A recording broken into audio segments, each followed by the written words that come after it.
L'Espagne ne sait plus où donner de la tête dans ce dossier de Ceuta et Melilla. Plan de sauvetage dans un premier temps, plan stratégique ces derniers jours. L'Espagne se trouve dans une situation extrêmement inconfortable pour gérer ces derniers restes de son colonialisme, un colonialisme féroce, puisque ces deux villes ont contribué à bloquer toute aspiration de commerce méditerranéen du Maroc dans un premier temps, et après l'accord de 1866, ils sont devenus deux comptoirs commerciaux qui ont dominé commercialement le nord du Maroc à travers la contrebande et le commerce illicite, freinant tout développement économique de ces zones et ayant par la suite entraîné un frein important de toute aspiration d'industrialisation de plusieurs branches ou secteurs sur l'ensemble du Maroc à cause de la contrebande. Le Maroc, qui a été privé de sa Méditerranée pendant de longs siècles, a organisé sa riposte à la venue du roi Mohamed VI, où il a été entamé une action sérieuse de réconciliation avec le Nord. Visite, apaisement de la population qui se sentait négligée, voire marginalisée du développement du Maroc. Initiation d'un immense projet qui aura des répercussions sur l'ensemble du Maroc, à savoir la construction à l'est de Tanger, c'est-à-dire sur le versant méditerranéen d'un port, Tanger-Med, qui aura des effets d'entraînement immenses pour le développement de la zone. Des effets d'entraînement industriel, des effets d'entraînement commerciaux, humains. Tanger est devenu rapidement la deuxième région économique du royaume. À côté de cela, il y a eu développement du tourisme, projection aussi de construction d'un port à l'est du Maroc. Tout cela contribue, à travers aussi l'établissement de zones de développement rapide, à une réappropriation du territoire par le Maroc. Bien évidemment, cette réappropriation aura eu des incidences sur les deux villes qui ont empêché le développement du territoire, ces deux villes occupées, Ceuta et Melilla.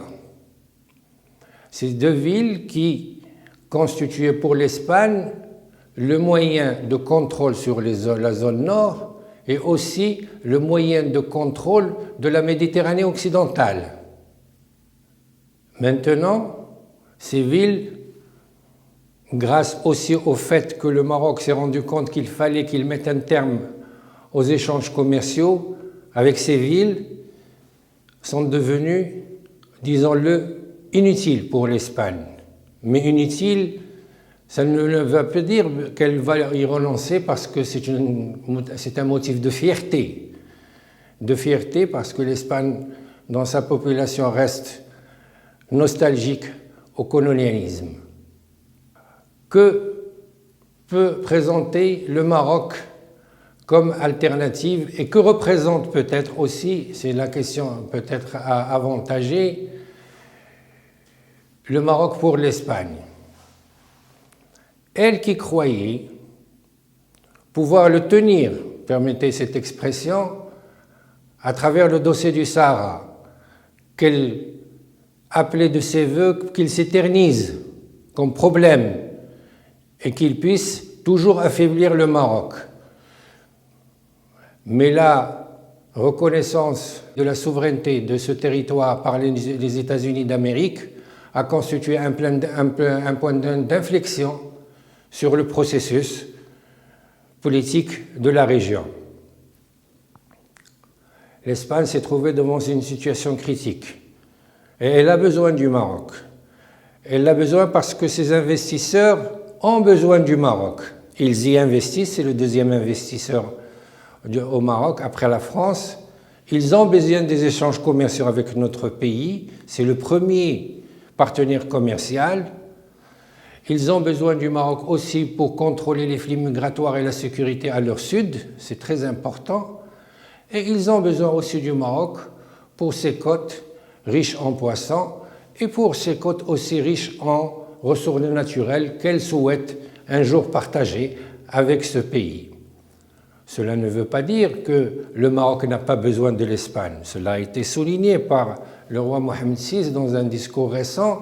Nous avons intérêt à avoir de bonnes relations avec notre voisin du Nord, mais des relations nouvelles qui ne sont pas régies par un esprit colonialiste, un esprit asymétrique, donc une approche nouvelle de nos relations, une approche rénovée de nos rapports, une nouvelle posture du Maroc au sud de la Méditerranée, parce que le Maroc, à travers ses efforts, et cela ne nous rend de cesse de souligner, notre approche souverainiste ne veut pas dire que nous sommes contre les autres, mais nous sommes appelés à redoubler d'efforts pour faire avancer notre pays afin qu'il soit en bonne position pour pouvoir négocier le mieux ses intérêts. Que reste à l'Espagne à faire pour ces deux villes? Là, je pense que ce ne sera pas au gouvernement espagnol ou au gouvernement du Maroc à trancher cette affaire. Je pense qu'elle sera tranchée par le contribuable espagnol qui se rendra compte rapidement que ce sont deux ex-présides, deux ex-comptoirs commerciaux qui sont appelés à mourir de leur belle mort et qui seront de plus en plus coûteuses à entretenir.